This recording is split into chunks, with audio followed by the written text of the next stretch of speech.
Hello everyone and welcome. This is the first ever Lunch with Libert. I am really excited to do this with you guys. My intent behind this is that we are going to go live every week. The first Wednesday of every week, 12 p.m. Central.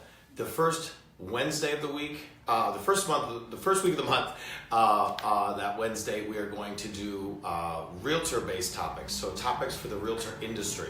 And then the second and fourth Wednesday of the month, we're going to do consumer information. So the first and third Wednesday of the month, we're going to do realtor-based, industry-based information meant for real estate professionals. Obviously, we're going to have some great guests from the real estate industry as well as the mortgage industry, some related professionals. And then on the second and fourth week of the month, again, we're going to have that Wednesday at 12 p.m. Central, your consumer-based information. So if you're a buyer, a seller, a landlord, a tenant, we're going to have awesome information for you. So I'm really excited. These are going to be 15, 20 minutes max. Fun time for you, and they are going to be interactive. So right while we're here together, I'm actually going to log in and I'm going to try to answer a couple questions each time. I can't guarantee you that I will be able to answer every question. And there's already actually been some questions asked for us today that I'm going to hopefully answer. My intent with this is pretty clear. I would like to be able to bridge the gap between those of us that live in the city, in the suburbs, all over the country, that want training and, quite frankly, for the real estate professionals aren't getting it where they at, or it's tough to get to me, or if you're a consumer, you are spread out in a different area and you've got some questions, you'd like to hear some new opportunities, and maybe it's something that you haven't been presented yet. So we're going to go ahead and do all of this together. We're going to see what questions you want answered, what speakers you want to hear from, and just in general what exactly you'd like to know about real estate. So it's going to be laid back, it's going to be fun, and let's get started. So the first thing that we discussed, at least in some text messages back and forth, and there was one dialogue piece, somebody wanted to know what my market predictions were for 2018. I'm obviously not a statistician, I don't have a crystal ball, but I feel like we know one thing: interest rates are going to go up. I don't think anybody's debating that. I've not read a single article that indicates anything but interest rates are going to be going up. And so we know that for a while, that means your affordability is still going to be okay, but as slowly those interest rates go up, your affordability will go down. So that means you're going to be able to afford less home for what you're borrowing. So be careful of that. I think that eventually if interest rates go significantly higher, where historically the last couple of years we've been used to them artificially low, you may see some buyers stepping out of the field. The good news, what we're hearing, is that inventory is going to be up this year. So 2017, we had record low inventory here in Chicago and a lot of other places. It made it very tough for the consumers to find a property that they wanted. We had a lot of people doing multiple bids and getting bid out. Frustrating, and so some people actually gave up on the whole process. We don't think that's going to happen as much in 2018, which means price appreciation is going to slow down a bit too. So the next 6 months, barring an outside world event, obviously we seem to have a world event every day or two now, regardless of what end of the political spectrum you're on, we know that it's a volatile time. But outstanding a world event at this point that would be significant shakeup into the stock market and the general population. We feel like the first 6 months of 2018, it's going to be good. From there on out, we'll have to see how far interest rates go up, if inventory stays as good as we hope it's going to be for a while. And again, talk to your real estate professional. If it's me and I'm already a realtor, you know how to get a hold of me. Get a hold of your real estate professional, your Exit Realty, or wherever you're at. If you're a consumer. For us that are agents, this is our time this year in January to make sure that we're on track, that we are absolutely doing everything we possibly can to get business going. If you're with our office, we've already been working on a lot of that, and I know some of you aren't going to be from our office, and hopefully you're working on things like the time block calendar. I cannot stress to you enough how important the time block calendar is. If you're seeing documents that I'm waving across the screen and you're going, oh my gosh, I want that, they're probably on my LinkedIn blog. And if not, shoot me a message and I will get them to you. But again, look at my LinkedIn blog first. Time block calendar, this is huge. If you're not getting in 2 hours a day of lead generation, I don't know how you're staying in business, or at least effective in business as you could be. The second thing that we're using here that I hope you're using a version of somewhere is a 411. You've got a lot of things on your business plan, hopefully, for 2018. How do you stay accountable to those things? I don't know if you don't have a plan. And speaking of plans, I hope you have a business plan, at least a simple outline of what you want to do in 2018. So you have to be doing these things in order to be moving ahead. What we want to do here next is I want to see, there's I think a couple questions already. So hold on and let me read those and let's see. One thing that I do know that we wanted to talk about a little bit more in depth was the 12-month marketing calendar. We just launched that in our office and it created a flurry of questions overnight. If you do not have a set marketing plan for the next 12 months, what you're going to do and when, that's going to be a serious issue for you. We would strongly advise you to look at print out a 12-month calendar. I actually just did it for our agents. If you'd like a copy of a blank 12-month calendar, I can send you one. Talk to your insurance agent, your mortgage lender. A lot of them seem to have 12-month calendars right now to hand out. But I would like to see all of us as industry professionals, and again, the first and the third Wednesday of the month at noon central, these sessions are designed for realtors. And then the second and fourth Wednesdays of the month, these are designed for consumers. So if you're not a realtor, this may not apply to you. And again, these sessions on the first and third Wednesday are for realtors. I would strongly advise you to go out and figure out where you're going to get your business for the coming year. If you say you want to make $100,000 or $200,000 and you say you want to affect this many families in a positive manner, how are you going to do it? How are you going to touch them and relate to them? You've got to figure out that 12-month marketing plan.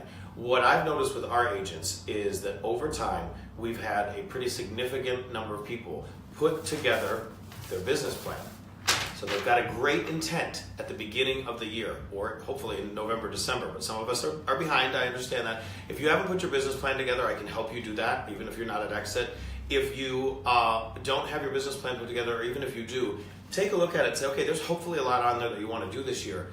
How are you going to stay accountable for that? How are you going to map this out and make this easier for yourself? So again, we recommend something like the 411 that breaks down your yearly goals into monthly and weekly goals. And that, by the way, I've got that on my LinkedIn blog as well. But further than that, that 12-month marketing calendar. So, for example, things like this. I've got this mapped out for the next couple months. I know what I'm going to talk about for most cases, except you may have some input on that. Hopefully you do. I've got some great events coming up if you're going to do special events. Your upcoming videos, your boosts, all the different things you're going to do that are going to affect your client database. Rather than piecemealing them and saying, oh, I'm going to do this, I think, and maybe they'll do another one later on, I would think you'd want to know when your home buyer seminars are going to be and where they're going to be and who is going to speak at them, and you're starting to map all this out in that 12-month calendar. Better yet, if they're on consistent days, in other words, it's the same day and time, month after month, you know when to plan for them, and it makes it a lot easier logistically. So that's another thing that I'd recommend to you. If you have any questions as far as lead generation and that type of thing, I'm more than happy to answer them.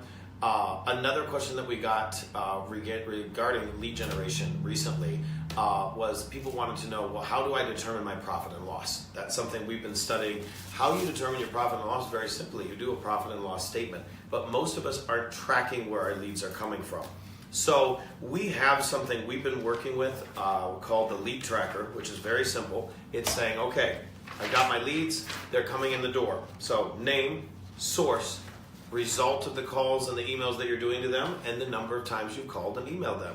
You've got to be tracking where your leads are coming from, but more importantly, where your deal's coming from. We did a very interesting study in here over the last couple months where a couple of us have been looking at where we got our leads. And of course, there's 3 sources of lead generation. The first one is your old school prospecting and farming, knocking on doors, open houses, that kind of old school stuff we call it.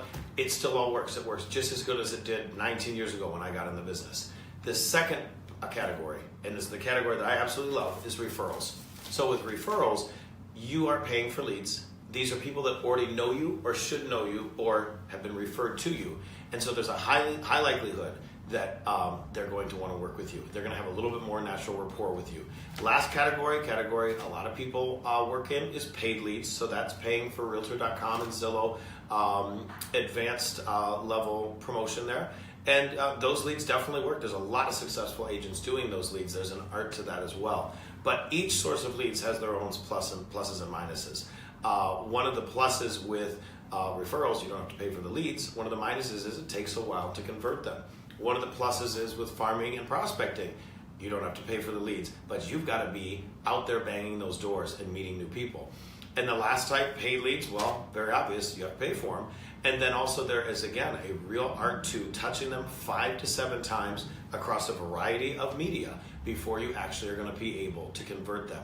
So as you're converting them, I would like to see, and again, this comes from a question from one of you guys earlier today, I'd like to see you track where exactly they come from as you're closing the deals. So right here on this pay log that we've got the source of business, the price, and so you're going to know on that pay log and then corresponding to your profit and loss statement.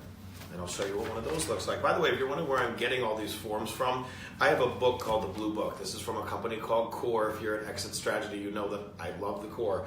It's about $200. I have the forms here, and I really, really think these are the way that you track your business and figure out where exactly the business is coming from and where it's not coming from.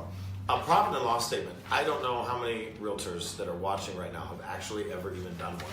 I had never done a profit and loss statement for my personal sales business until this program, and I was shocked at where I spent money that wasn't getting me anything.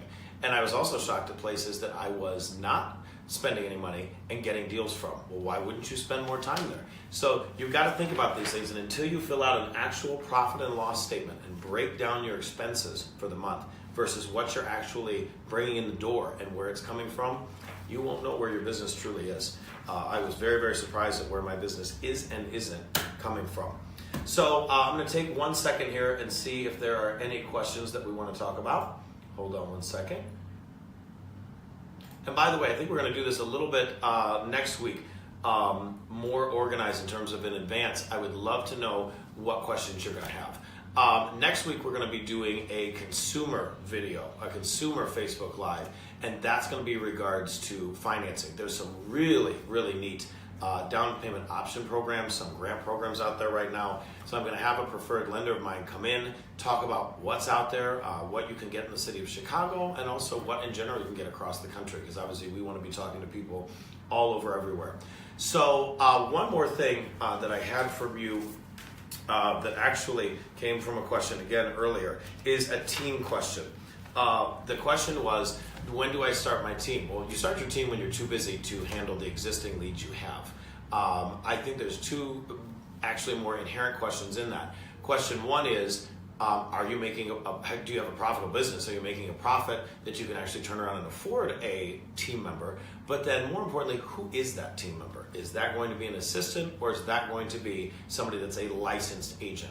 So what we recommend is that you look at where you're spending your time and where you're hating spending your time. So if you're like me as an agent, I hated setting up my showings. I thought that was just a terrible waste of time to have to sit there on the phone and collect all the showing information. And then also for some people, you need a second body out there to help you with your buyer and seller showings. It could be a variety of things. A lot of agents talk about their marketing, that they have issues with getting their database going and running and making sure that that's smooth and that there's some prospecting going on behind the scenes and direct mail pieces are going out. Now, if you go back to that 12-month calendar that I talked to you about, that would help. That would help you and your potential assistant. So you've got to decide first whether you want an assistant or a team member, how you're going to pay them. And then also, once you're doing that, making sure that they're accountable, having at least a once-a-week meeting with them to ensure that your money's going where it should. So I would like you guys to think of some questions for next time. These are some great questions to start off. I want more dialogue with you directly. Send me an email, message me on Facebook. This is also going to be turned into a podcast so that you will have the ability on iTunes and Google Play to listen to these over time. And again, the first and third Monday of every month, this is going to be for realtors. And the second and fourth Wednesday. Second and fourth Wednesday, I'll get the schedule down, I promise, and hopefully you will too. Second and fourth Wednesday of the month at noon. So these are all going to be Wednesday at noon. The second and fourth Wednesday at noon, it will be consumer related. So next week, we're going to be talking to a mortgage expert on all the different down payment assistance programs and low money down programs. That's going to be for the consumer, but obviously realtors you check into, we would love to see you. So thank you guys so much. I will turn this off. You have a good day.